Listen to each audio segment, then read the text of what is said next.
At some point, almost every avoidant person you've loved will say some version of the same sentence. Can we just be friends? And by the end of this video, you'll understand why that offer is almost never about friendship at all, and why the way you respond to it will decide everything that happens next. Here's the part that catches most people off guard. The offer usually comes wrapped in something that sounds like kindness, which is exactly what makes it so hard to see clearly. You just heard it. Maybe it came right after the breakup, still raw. Maybe it came weeks later, out of nowhere, in a text that started with, "Hey, I've been thinking." Either way, it landed like an olive branch, like they still wanted you in their life, just in a smaller, safer shape. And for a second, it probably felt like a relief, proof you mattered enough to keep around, even if not the way you'd hoped. But here's the thing almost nobody tells you about a friendship offer coming from an avoidant person. What it sounds like and what it's actually doing are very rarely the same thing. If that sounds like something you want to believe just to make the sting hurt less, stay with me. This isn't comfort, it's mechanism. Understanding what's actually happening underneath that offer is the difference between walking into something that quietly keeps you stuck for another year, or finally seeing the pattern clearly enough to choose something better for yourself. To be clear, this isn't a video telling you they're secretly trying to trick you. Most of the time, they believe the offer themselves in the moment they make it. It's about understanding what friendship is actually functioning as underneath the word, so you can respond to what's really happening instead of what's just being said. Let's get into it. For an avoidant person, the hardest part of a breakup usually isn't losing you. It's losing the specific shape of closeness you represented, without losing access to you completely. Full separation feels like walking into a room with no walls. Nothing to orient around. Nothing familiar to fall back on if things ever feel too quiet, too settled, too closed. So instead of choosing between all the way in and all the way gone, their nervous system reaches for a third option that feels safer than either. A version of you that's still present, but with all the parts that felt like pressure quietly removed. That's what the friendship offer usually is. Not a downgrade chosen out of cruelty, but compromise built by someone who genuinely can't tolerate the full weight of either closeness or loss. It lets them keep the comfort of your presence without the vulnerability that comes from admitting they still want more than presence. It feels to them like the reasonable middle ground. To you, on the other side of it, it usually feels like being asked to stand in a room built entirely out of what used to hurt and pretend it doesn't. Here's what makes it so disorienting. The offer is almost never made with a plan behind it. Most avoidant people aren't sitting there calculating how to keep you on a string. They genuinely believe in the moment that friendship is what they want, because in that moment, it's the only shape of connection that doesn't set off an alarm. What they're not doing is running the tape forward. They're not picturing what it'll feel like to hear about someone new in your life, to watch you build something without them, to sit across from you at dinner with all the old closeness, still humming quietly under the surface with nowhere to go. They're solving for right now. You're the one left living in what happens after. This is where most people go wrong in one of two directions.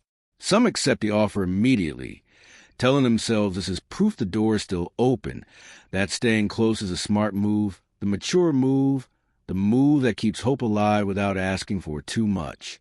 Others reject it outright, going fully no contact, telling themselves that's the only way to protect their heart, and it can be. But it's worth understanding what you're actually choosing between, because neither reaction is automatically the right one, and the difference between them isn't really about strength or weakness. It's about what each choice is actually solving for. Because here's what almost never gets said out loud. Agreeing to friendship on their terms, right after a breakup, rarely gives you what it promises. It doesn't usually lead to a slower, safer version of getting back together. More often, it becomes a holding pattern, a space where they get all the comfort of your presence with none of the responsibility that used to come with it. You end up doing the emotional work of a partner, while receiving the emotional access of a friend. And the cruelest part is that it doesn't feel like a downgrade in the moment. It feels like closeness. It just isn't the kind that goes anywhere. There's also a quieter dynamic underneath this that's worth naming. Part of why the offer gets made so quickly, so soon after things end, is that full silence terrifies an avoidant person more than most people realize.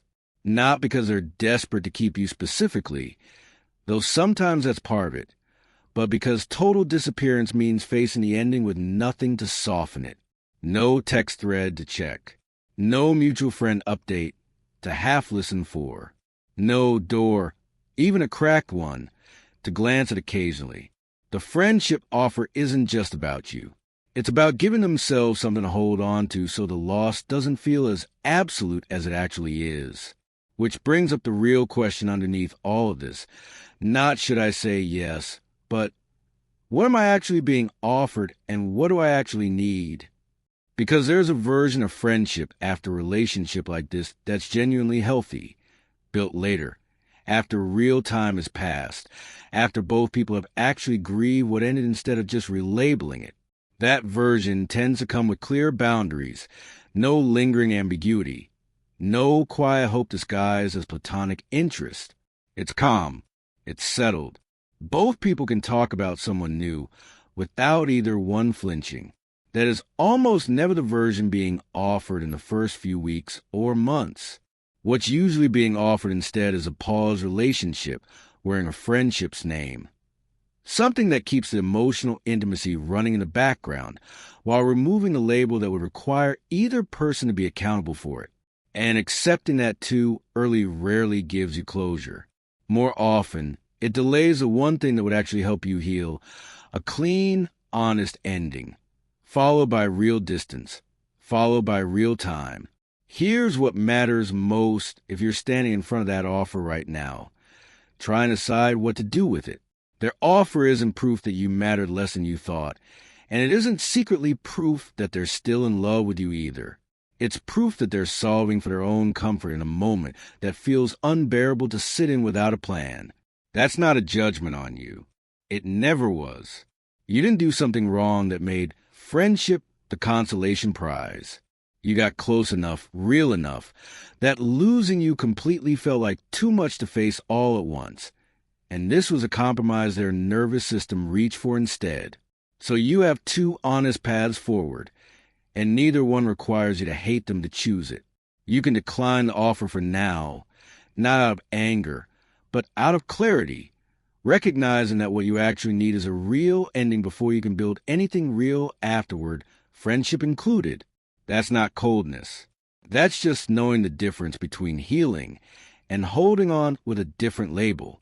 Or, if you genuinely have the distance already, if the grieving is truly done and not just paused, you can accept something that looks like friendship, as long as it comes with honest boundaries, and as long as you're not quietly hoping it turns back into something else while calling it platonic. Both paths are valid. Neither one makes you bitter, and neither one makes you naive. What matters is that you choose the one that's actually true for where you are, instead of the one that just feels safer to say yes to in the moment. Because the goal was never to win them back through the back door of friendship. The goal is to end up somewhere solid, with or without them. Somewhere your peace doesn't depend on staying close enough to something that hasn't fully ended yet. And that choice starts right now.